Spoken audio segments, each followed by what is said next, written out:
Hello my dear students, you are most welcome on WS academy. This is me Kusum ma'am और ये है modern history lectures. इसमें हमने previous lecture में हमने स्टार्ट किया था ये वाला chapter emergence of Swaraj justice. उसमें मैंने आपको पढ़ाया कि स्वराज जस्टिस कौन थे, जो कांग्रेस स्वराज खिलाफत पार्टी जो थी वो क्या थी, नो चेंजर्स कौन थे, रेस्पॉन्सिविस्ट कौन थे। और उसके बाद हमने दोनों का देखा कि स्वराज जस्टिस जो है उनकी जो पॉजिटिव ड्रॉबैक्स देखे, उसके बाद नो चेंजर्स के पॉजिटिव्स और ड्रॉबैक्स देखे। और इसके बाद हम यहाँ तक पहुँचे, हम आज करेंगे क्या, इमरजेंस ऑफ न्यू फोर्सेस। ठीक है, इसी चैप्टर को आगे कंप्लीट करेंगे। इसमें हम रेवोल्यूशनरीज का देखेंगे किसने क्या क्या किया। ठीक है, socialistic ideas, youth power, trade unionism, spread of Marxist and socialistic ideas. Basically socialism का कॉन्सेप्ट भी बहुत ज़्यादा चलने लगा इस टाइम पे फिर, और यूथ सामने बहुत आया, ट्रेड यूनियंस सामने आए। तो इन सब चीज़ों के बारे में हम देखेंगे, जो नए फोर्सेस सामने आए। The ideas of Marx and socialist thinkers inspired many young nationalists inspired by the Soviet Revolution and dissatisfied with Gandhian ideas and political program began advocating radical solutions for economic, political and social ills of the country. These younger nationalists basically Russia में socialism आया था उस time पे, मतलब जो capitalism के खिलाफ होता था, कि जो ये बोलते थे कि जो गवर्नमेंट के अंडर सा हर एक चीज़ होनी चाहिए, कोई रूलिंग क्लास या फिर लेबरर्स की जहाँ पे हालत ख़राब होती है वो सब कुछ नहीं होना चाहिए। तो जो यंग जनरेशन थी वो रशियन रेवोल्यूशन से जो है इंस्पायर हो रही थी, सोशलिज्म से इंस्पायर हो रही थी।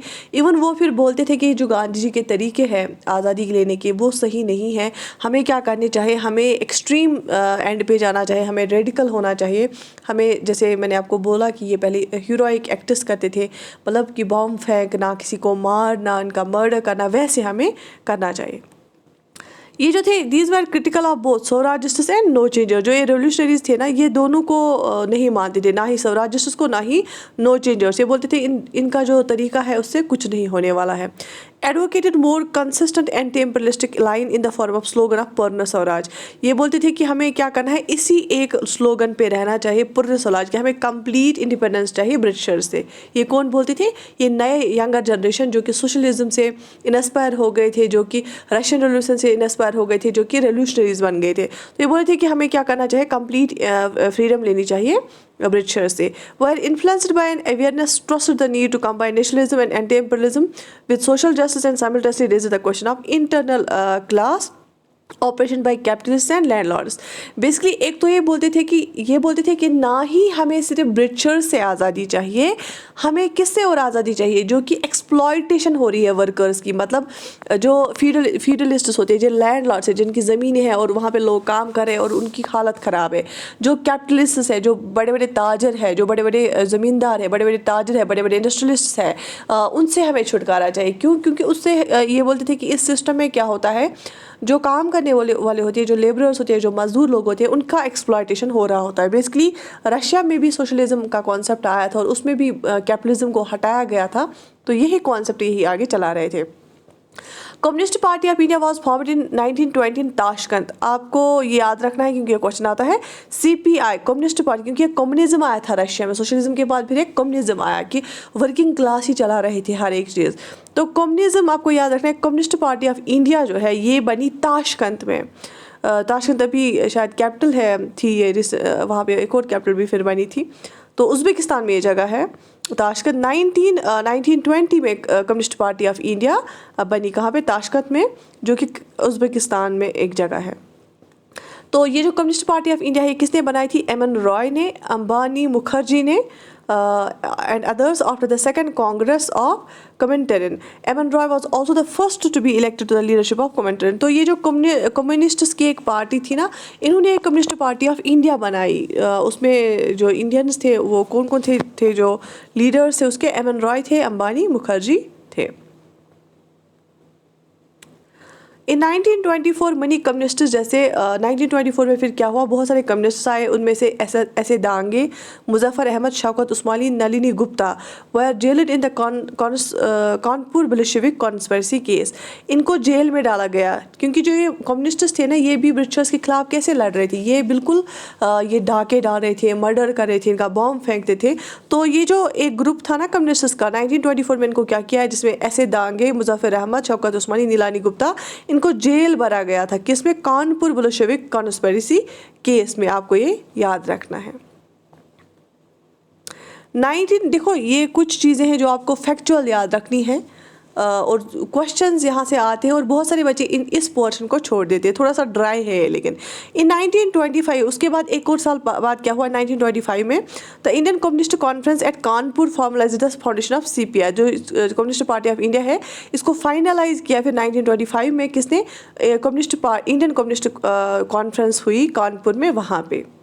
फिर 1929 में क्या हुआ, government crackdown on communists, it resulted in arrest and trial of 31 leading communists, trade unionists and left wing leaders. They were tried at Meerut in the famous Meerut conspiracy case. और फिर क्या हुआ, गवर्नमेंट ने, जब गवर्नमेंट को लगा ये कम्युनिस्ट, ये जो यंग फोर्सेज आ रहे हैं, ये इनको भड़का रहे हैं लोगों को और बिल्कुल ब्रिटिशर्स के खिलाफ कर रहे हैं और हमें पूरी आज़ादी मांग रहे हैं, तो 1929 में गवर्नमेंट ने क्रैकडाउन किया इन पे और जिन्होंने गवर्नमेंट ने 31 जो communist major leading communist leaders थे उनको अरेस्ट किया और ट्रेड यूनियनिस्ट जो थे, ठीक है, किस में? मीरठ में इनको ट्राई किया और मीरठ कॉन्स्पिरेसी केस में इनको इल्ज़ाम लगाया। ठीक है, अच्छा, एक्टिविज्म ऑफ इंडियन यूथ। अब इंडिया में जो यंग लीडर्स है, इंडियन यूथ था, वो उन्होंने कैसा एक्टिविज्म दिखाया? All over student leagues were being established and student conferences being held. तो ओवरऑल क्या हुआ कि स्टूडेंट लीग्स कॉन्फ्रेंसेस हेल्ड हुए, उसमें क्या किया गया, जो यूथ था उनको इनको उनमें अवेयरनेस स्प्रेड की गई। ठीक है, इन 1928 में क्या हुआ, Jawaharlal president over the all Bengal students conference. ये क्वेश्चन आता है, 1928 में जवाहरलाल नेहरू ने प्रेसिड किया ऑल बंगाल स्टूडेंट्स कॉन्फ्रेंस को। जवाहरलाल नेहरू भी इस सोशलिज्म का सपोर्ट करते थे, ठीक है, वो भी इसके खिलाफ थे कि एक वर्किंग क्लास होगा और एक जो है लैंडलॉर्ड होगा और उसके अंडर कोई हो गए वर्कर्स, उनको एक्सप्लॉयटेशन हो रही है उनकी। तो सुभाष चंद्र बोस, जवाहरलाल नेहरू वो भी सोशलिज्म पे बिलीव करते थे। Peasants agitations took place in Rampa region of Andhra Pradesh, Rajasthan और रोतवाड़ी areas of Mumbai and Madras. तो बहुत जगह पे peasants ने एजिटेट किया, एजिटेशन हुई रामपा आंध्र प्रदेश में, राजस्थान में, या जो कुछ रोतवाड़ी एरियाज थे कहाँ पे, मुंबई और मद्रास में, वहाँ पे भी। In Gujarat the Bardoli satyagraha was held by Vallabh Bhai Patel 1928 में। ये मशहूर है बरदौली सत्याग्रह, हम आगे भी पढ़ेंगे। 1928 में गुजरात में बरदौली सत्याग्रह हुआ, तो वहाँ पे भी जो है पैदावार उतना अच्छा नहीं हुआ था, लेकिन इनसे ये रेंट मांग रहे थे। तो उसके बाद लेकिन उसमें सबसे ज़्यादा काम किसने किया? सरदार वल्लभ भाई पटेल ने किया। बरदौली सत्याग्रह सबसे ज़्यादा काम 1928 में, याद रख लेना। यहाँ तक समझ आया। इसके बाद growth of trade unionism. India में जो है ट्रेड यूनियनिज्म कैसे ग्रो हुआ? Trade union movement was led by all India trade union congress found in 1920। Lala Lajpat Rai was the first president and Diwan Chaman Lal general secretary. ये क्वेश्चन भी आता है। जो all India trade union congress है ये कब बनी? 1920 में बनी है सबसे पहली trade union movement. All India trade union Congress कब बनी? 1920 में बनी। ठीक है, अच्छा, इसके सबसे पहले प्रेसिडेंट कौन थे? लाला लाजपत राय और दीवान चमन लाल इसके जनरल सेक्रेटरी। सबसे पहले प्रेसिडेंट कौन थे इसके? लाला लाजपत राय थे और दीवान चमन लाल क्या थे? इसके जनरल सेक्रेटरी थे। Major strikes during the 1920s included those in Kharagpur railway workshops, Tata Iron and Steel Workers, Jamshedpur, Mumbai textile mills. This involved 150,000 workers and went on for 5 months and Buckingham Carnatic mills. तो इसमें क्या हुआ? बहुत सारी strikes हुई 1920s में। कुछ जगहों के नाम भी लिखे गए थे, जैसे टाटा आयरन एंड स्टील में जो जमशेदपुर में थी, वहाँ पे मुंबई टेक्सटाइल मिल्स में, खड़गपुर रेलवे वर्कशॉप्स में। ठीक है, तो बहुत सारी जो मिल्स है वहाँ पे क्या हुआ? स्ट्राइक्स हुए। 1923 the first may day was celebrated in India in Madras. मतलब जो लेबर्स होते हैं ना, जो काम करने वाले होते हैं, उनके हक में एक लेबर्स डे मनाया गया। मई में बनाते हैं, फर्स्ट मई को होता है, अभी भी होता है। तो फर्स्ट मे डे सेलिब्रेट किया गया 1923 में इंडिया में मद्रास में। ये भी क्वेश्चन आता है, याद रख लेना। 1923 में पहली बार फर्स्ट मे डे मनाया गया इंडिया में मद्रास में, राइट। अच्छा, कुछ कास्ट बेस्ड मूवमेंट्स भी चली थी। वो क्या चली थी? These movements could be divisive, conservative and at times potentially radical and included। ये जो कास्ट मूवमेंट्स थे ना, डिफरेंट तरह की थी। सबसे पहले आप देखो, जस्टिस पार्टी, ये भी कास्ट बेस्ड थी। ये कहाँ पे थी? मद्रास में। ये क्वेश्चन आता है, याद रख लेना। जस्टिस पार्टी कहाँ पे थी? मद्रास में थी। सेल्फ रेस्पेक्ट मूवमेंट, ये हमें अलग से एक और सोशल रिलीजियस मूवमेंट्स पढ़नी है, वहाँ पे भी ये रिपीट हो जाएगा, वहाँ पे हम इन डिटेल पढ़ेंगे ये, और आपको फिर रिवाइज हो जाएगा। सेल्फ रेस्पेक्ट मूवमेंट 1925 में उठी थी। ये अंडर पेरियार। पेरियार किसका नाम है? ये इसका निक नेम था। ईवी रामास्वामी नेकर जो है, ईवी रामास्वामी नेकर जो है, इसको पेरियार भी बोला जाता है क्योंकि पेरियार एक रिवर है केरल में, ये वहीं साइड का था। सेल्फ रेस्पेक्ट मूवमेंट इसने स्टार्ट की थी 1925 में मद्रास साउथ इंडिया में, ठीक है। ओके, सत्याशोधक समाज एक्टिविस्ट इन सतारा महाराष्ट्र। महाराष्ट्र में एक जगह है सतारा, वहाँ पे कौन सी मूवमेंट स्टार्ट हुई थी? सत्याशोधक समाज। इसको हम ट्रूथ सीकर्स सोसाइटी भी बोलते हैं, ट्रूथ सीकर्स सोसाइटी, जो कि सच की बात करेंगे, ठीक है। सत्याशोधक समाज महाराष्ट्र में, सतारा में। भास्कर राव जाधव, इसने भी काम किया था इस पे महाराष्ट्र में। महार्स अंडर अम्बेडकर, जो अम्बेडकर है ना, ये महार जो था ना, ये खुद अम्बेडकर भी इसी कास्ट के थे। जो महार थे ना, वो लो कास्ट माना जाता था, ठीक है। जो महार्स की भी एक मूवमेंट चली थी अम्बेडकर के अंडर, कहाँ? महाराष्ट्र में। रेडिकल इजहावाज अंडर के अयप्पन सी केसावन इन केरला। जो इजहावाज की मूवमेंट चली थी, ये भी केरला में चली थी, के अयप्पन एंड सी केसावन के under. Yadav in Bihar for improvement in social status. ये भी कास्ट मूवमेंट थी यादव की बिहार में, सो दैट कि इनका सोशल स्टेटस इम्प्रूव हो जाए। यूनियनिस्ट पार्टी अंडर फजल हुसैन पंजाब, क्योंकि ये जो फजल हुसैन थे ना, ये इलेक्शन भी लड़ते थे पंजाब में। ये यूनियनिस्ट पार्टी के थे। इन्होंने यूनियनिस्ट पार्टी चलाई थी कहाँ पे? पंजाब में। Revolutionary activity with a turn towards socialism. This line was adopted by those dissatisfied with the national strategy of the political struggle with its emphasis on non-violence। Basically जो ये सोशलिज्म वाला concept क्यों लिया था इन्होंने, यूथ ने, और वो उनने रेवोल्यूशनरी एक्टिविटी क्यों स्टार्ट की थी? क्योंकि इनको लगा था जो ये नॉन वायलेंस और सत्या के बेसिस पे ये नेशनल मूवमेंट चला रहे थे, इससे कुछ हासिल होने वाला नहीं। तो इसीलिए इसकी जो ये यंग जनरेशन थी, इनके दो स्ट्रेंड्स डेवलप हो गए, दो लाइन्स इनकी डेवलप हो गई। एक क्या थी इन रेवोल्यूशनरीज़ की? एक रेवोल्यूशनरी की जो ग्रुप स्टार्ट हुआ, आपको ये इम्पॉर्टेंट है, याद रख लेना। जो एक रेवोल्यूशनरीज़ का ग्रुप स्टार्ट हुआ, क्योंकि ये बोलते थे ये जो गांधीयन स्टाइल है, इससे कुछ कभी आज़ादी नहीं मिलेगी। तो पहला ग्रुप था हिंदुस्तान रिपब्लिकन एसोसिएशन वाला, HRA, हिंदुस्तान रिपब्लिकन एसोसिएशन ने बनाई। और ये किस एरिया में काम करता था? ये करते थे काम पंजाब, यूपी और बिहार में, राइट। पंजाब, यूनाइटेड प्रोविंस और बिहार में, राइट। Hindustan Republican association. दूसरा जो ग्रुप था, ये था युगंतर एडिशनल ग्रुप से later Chittagong revolt group under Surya Sen in Bengal. और दूसरा ग्रुप कहाँ था? बंगाल में। इनमें कौन कौन था? युगंतर वाला ग्रुप, एडिशनल ग्रुप, और चिटागांग रिवोल्ट वाला ग्रुप, जो कि चिटागांग रिवोल्ट किसके अंडर किया गया? सूर्या सेन के अंडर किया गया। ये बंगाल में ये काम कर रहे थे, ठीक है। तो अब हम देखेंगे रेवोल्यूशनरी एक्टिविटी ड्यूरिंग 1920s। अब इन रेवोल्यूशनरी से कौन कौन सी एक्टिविटी की 1920s के दौरान? Why attraction for revolutionary activity after non cooperation movement. क्योंकि ये क्यों अट्रैक्ट हो गए रेवोल्यूशनरीज बनने के लिए नॉन कॉपरेशन मूवमेंट के बाद? जैसे कि मैंने आपको बोला, नॉन कॉपरेशन मूवमेंट को विड्रॉ किया गया, तो इनको भरोसा ही उठ गया। Two separate strands of revolutionary groups emerged during this period. एक तो कहाँ पे हुआ? एक मैंने आपको बोला, एक पंजाब, उत्तर प्रदेश, यूनाइटेड प्रोविंस और बिहार में, एक पंजाब, यूनाइटेड प्रोविंस और बिहार में, और दूसरा बंगाल में। दो स्ट्रैंड्स बने इन रेवोल्यूशनरीज के, दो किस्म के ग्रुप्स बने इन रेवोल्यूशनरीज के। अब मेजर इन्फ्लुएंस क्या था इनका? Upsurge of working class trade unionism after the war. Revolutionaries wanted to harness the revolutionary potential of the new emergent class for nationalist revolution. जो ये वर्किंग क्लास, ये ट्रेड यूनियन बने, working class इस front पे आए, तो जो revolutionaries थे वो चाहते थे कि ये वर्किंग क्लास है, अभी तक ये ज़्यादा इसमें पार्टिसिपेट नहीं करते हैं, अब ये भी स्टार्ट हो गए, हमें क्या करना चाहिए? हमें इनकी एनर्जी ज़ाया नहीं होने देनी है, इनकी वजह से हम क्या कर सकते हैं, आज़ादी ले सकते हैं, नेशनलिस्ट मूवमेंट चला सकते हैं। और ये बोलते थे साथ साथ एक तो हमें आज़ादी चाहिए कैसे, ब्रिटिशर से, दूसरा हमें आज़ादी गरीबी से चाहिए, ठीक है, एक्सप्लॉयटेशन से चाहिए। Russian revolution 1917 and the success of the young Soviet state in consolidating itself. और जो रशिया में रेवोल्यूशन आया था ना इन्हीं कैपिटलिस्ट के खिलाफ, जो वर्कर्स ने खुद रेवोल्यूशन स्टार्ट किया था और उनने एक इक्लिटेरियन सोसाइटी बनानी चाहिए, तो रशियन रेवोल्यूशन की सक्सेस से भी ये इंस्पायर हो गए।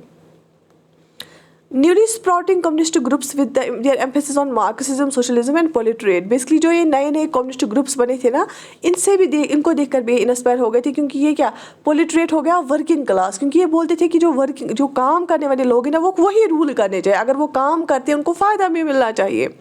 Journals publishing memoirs and articles extolling the self-sacrifice of revolutionaries such as Atmashakti, Sarathi and Bijoli. और कुछ जो है आर्टिकल्स छपते थे या जर्नल्स छपते थे जो कि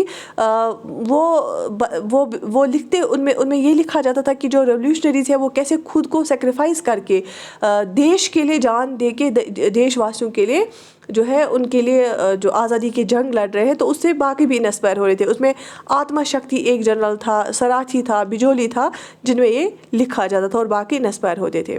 novels and books such as Bandi Jiwan bye Sachin Sanyal. ये क्वेश्चन आता है, कुछ नॉवेल्स और बुक्स भी लिखी गई थी जिससे इंस्पायर होते थे, जैसे कि बंदी जीवन लिखा था किसने, सचिन सन्याल ने।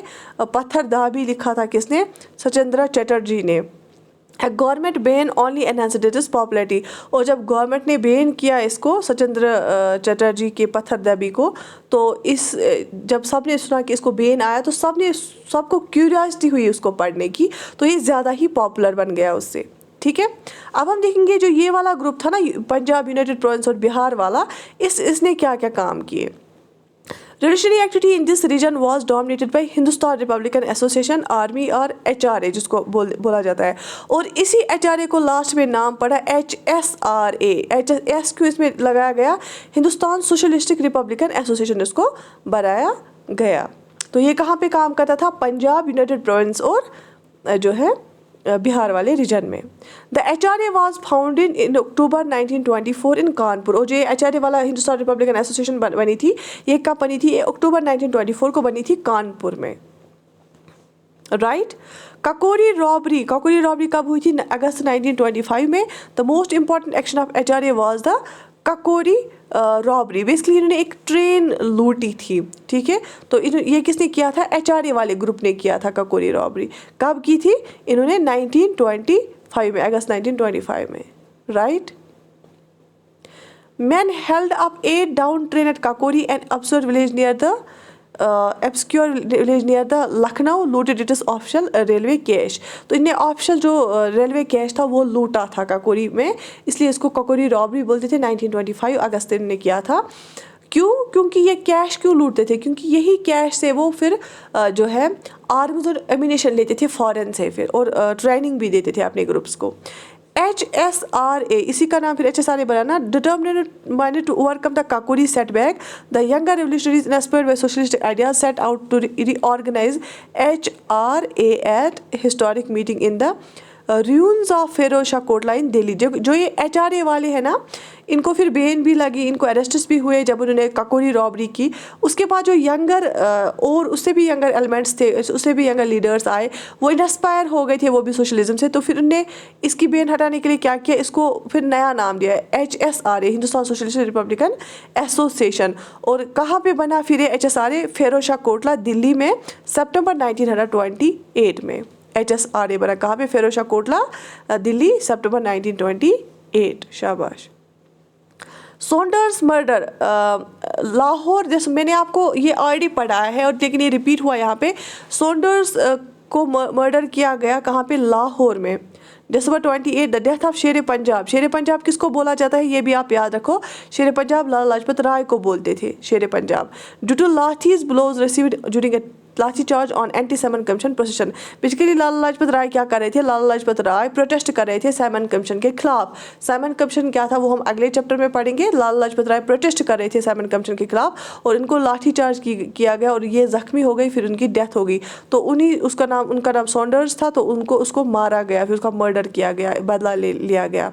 अक्टूबर 1928 में, let them once again to take up into individual assassination. तो फिर से इन्होंने इंडिविजुअल असैसिनेशन जो इनफेमस ऑफिसर्स थे उनका स्टार्ट किया।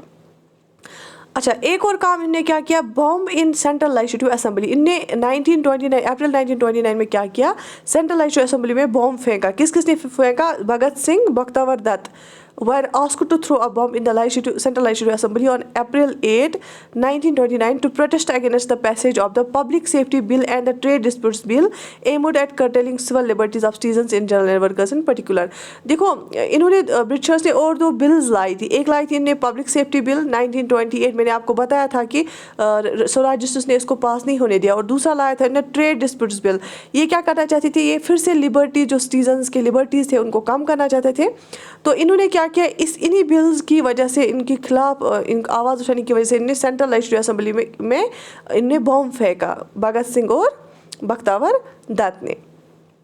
Action against the revolutionaries, Bhagat Singh, Sukhdev और Rajguru were tried in the Lahore conspiracy case. लेकिन भगत सिंह, सुखदेव और राजगुरु को क्यों फिर अरेस्ट किया गया, इनको किस केस में पकड़ा गया, लाहौर कॉन्स्पिरेसी केस, जो ने सोल्डर्स को मारा था। ठीक है, ये याद रखना, लाहौर कॉन्स्पिरेसी केस के इनको पकड़ा गया। जतिन दास कौन था, he became the first martyr on 64th day of his fast. Jatin Das ने क्या किया था, जेल में ये फास्ट पे बैठा। उन्होंने बोला कि अगर हमने गलती किया हमें उसकी सज़ा मिलनी चाहिए, हमारे साथ क्यों इतना बुरा सलूक किया जा रहा है। तो इसने खाना नहीं खाया था, और 64th डे को इनकी डेथ हुई थी जतिन दास की। ठीक है, Azad was involve in a bid to blow up viceroy Irwin's train near Delhi in December 1929। इनके साथ चंद्रशेखर आज़ाद भी था, एक रेवोल्यूशनरी, और उसको क्या करना था, लॉर्ड इरविन की ट्रेन उसको उड़ानी थी दिसंबर 1929 में। During 1930 there were a series of violent actions in Punjab and towns of United Provinces। Azad died in a police action encounter in park in Allahabad in February 1931। लेकिन आप ये क्वेश्चन आता है, आपको याद रखना है किस रेवोल्यूशनरी के साथ क्या हुआ। जैसे मैंने बोला, भगत सिंह को लाहौर कॉन्स्पिरेसी केस में, सुखदेव और बख्तियार दत्त उसको लाहौर कॉन्स्पिरेसी केस में पकड़ा गया। और जो ये है कौन, जो चंद्रशेखर आज़ाद था, उसको वो एक एनकाउंटर में मारा गया इलाहाबाद के एक पार्क में। ठीक है, और मैंने आपको क्या बताया, और जतिन दास वो जो है वो फास्ट पे बैठा था, वो उनकी डेथ हो गई। भगत सिंह, सुखदेव और राजगुरु वर हैंग्ड ऑन 23 मार्च 1931। ये डेट बहुत ही इंपॉर्टेंट है, क्वेश्चन आता है, याद रख लेना। जो भगत सिंह, सुखदेव और राजगुरु, इन तीनों को जो है फांसी पे लटकाया गया, हैंग किया गया। उनको भगत सिंह को शहीद आज़म भी बोला जाता है। ठीक है, और कब, 23 मार्च 1931 को, राइट। ये बहुत इंपॉर्टेंट डेट है, याद रख लेना, क्वेश्चन आता है। अच्छा, ये तो हम पढ़ रहे थे पंजाब, यूनाइटेड प्रोविंस और बिहार का। अब हम देखते हैं कि बंगाल में रेवोल्यूशनरीज का क्या सीन था। After Das's death 1925 the Bengal Congress broke up into two factions. Basically CR Das की जब डेथ हुई और जो बंगाल की कांग्रेस थी वो दो फैक्शंस में डिवाइड हो गई। एक को लीड कर रहा था JM सेनगुप्ता। और JM सेनगुप्ता वाले ग्रुप को हम क्या बोलते थे, अनुशीलन ग्रुप ने उनके साथ ज्वाइन किया था। And the other led by Subhash Chandra Bose. दूसरा ग्रुप कौन लेड करा था, सुभाष चंद्र बोस, और युगंधर ग्रुप उसको बैक करा था। तो बंगाल में जो है कांग्रेस दो फैक्शंस में डिवाइड हो गया CR दास के मरने के बाद। एक तो JM सेनगुप्ता के वाले ग्रुप, दूसरा सुभाष चंद्र बोस वाले ग्रुप। JM सेनगुप्ता ग्रुप को बैक करा था अनुशीलन ग्रुप, और सुभाष चंद्र बोस वाले ग्रुप को बैक करा था युगंधर ग्रुप। ठीक है, The actions of the reorganized groups included an assassination attempt on the notorious Kolkata Police Commissioner Charles Thegret। तो सबसे पहले इन्होंने क्या किया, इन्होंने इस चार्ल्स थेगरेट को assassinate करना चाहा। Another man name day God killer. तो लेकिन इसके बदले जिसका नाम एक और इंसान था वहाँ पे डे, जिसका नाम था, वो ही मर गया, राइट। तो लेकिन इसको किसने मारा, गोपीनाथ साहा ने 1924 में। ठीक, Chittagong army raid, Surya Sen decided to organize an armed rebellion along with his associates. तो जो सूर्या सेन था उसने बोला कि मुझे आर्मड रेबिलियन करना है, चिटंगंग आर्मी रेड हम इसको बोलते हैं, और उसके साथ बाकी एसोसिएट्स भी थे। ये उसने 1930 में किया। Anand Singh, Ganesh Ghosh, लोकेनाथ बेबुल, Beol to show that it was possible to challenge the armed might of the mighty empire British Empire। तो मतलब ब्रिटिशर्स को चैलेंज करने के लिए सूर्य सेन ने चिटागोंग आर्मी रेड डाली अप्रैल 1930 में। ये भी क्वेश्चन भी आता है। चिटागोंग आर्मी रेड को कौन लीड करा था? ये जो है सूर्य सेन लीड कर रहे थे। The raid was conducted in April 1930 and involved 65 activists under the banner of Indian Republican Army Chittagong branch। Right, Surya Sen को भी अरेस्ट किया गया। फिर Surya Sen was arrested in February 1933 and इसको भी हैंग किया गया। Surya Sen was hanged in January 1934। Right, aspects of the new phase of revolutionary movement in Bengal, some noteworthy aspects. इनकी जो रेवोल्यूशनरी मूवमेंट्स बंगाल में थी ना, इनके कुछ एस्पेक्ट्स यहाँ पे दिए गए हैं। There was a large scale participation of young women specially under Surya Sen. Surya Sen के अंडर एक चीज़ देखा गया इन रेवोल्यूशनरीज में, जो बंगाल के रेवोल्यूशनरीज थे, बहुत ज़्यादा जो नौजवान लड़कियाँ थी या औरतें थी, उन्होंने पार्टिसिपेट किया इनमें। Prominent women revolutionaries in Bengal during this phase including Pritilata Waddedar who died conducting a raid. तो इसमें एक औरत थी जो कि बहुत मशहूर थी, उसका नाम था प्रतिलिता वडेडर। वो एक रेड के दौरान मर गई। कल्पना दत्त एक और लेडी थी who was arrested and tried along with Surya Sen. Kalpana Dutt भी एक लेडी थी जिसको अरेस्ट किया गया सूर्य सेन के साथ और उसको लाइफ सेंटेंस दिया गया। शांति घोष और सुनीति चंदेरी कौन थी? स्कूल गर्ल्स थी ये, शांति घोष और सुनीति चंदेरी। ये क्वेश्चन भी आता है, ये स्कूल गर्ल्स थी। इन्होंने डिस्ट्रिक्ट मजिस्ट्रेट को मारा। ठीक है, डिस्ट्रिक्ट मजिस्ट्रेट को मारा। बीना दास भी इम्पॉर्टेंट है, ये भी याद रख लेना। बीना दास कौन थी? उसने जब वो अपनी डिग्री कन्वोकेशन में रिसीव कर रही थी, उसने उस गवर्नर को वहीं पे फायर किया पॉइंट ब्लैंक से, तो उसने गवर्नर को वहीं पे मार दिया बीना दास ने अपनी कन्वोकेशन में डिग्री लेते हुए।